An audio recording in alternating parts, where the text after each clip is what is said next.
Hello বন্ধুরা, এই নাকি সেই মেয়ে জেসিকা যে ছোটোবেলা থেকে ওই মাছটাকে অনেক বেশি ভালোবাসতো, আর সেই মাছটাই নাকি ওই মেয়েটাকে খেয়ে ফেললো। পৃথিবীতে আসলে ভাবা মা ছাড়া কাউকে পরিপূর্ণভাবে বিশ্বাস করা যায় না।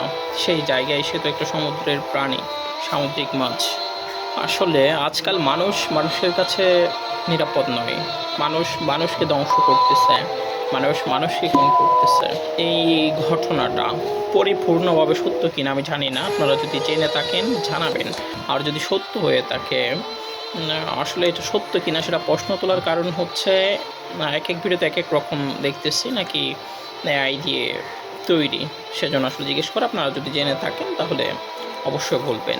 আর যদি আসলে এটা সত্য হয়ে থাকে তাহলে এটা মেনে নিতে আসলে খুবই কষ্ট হচ্ছে যে তার ভালোবাসার, তার কষ্ট করে মানুষ করা সেই জীবটাই, সেই মাছটাই তাকে যে ধ্বংস করে দিল।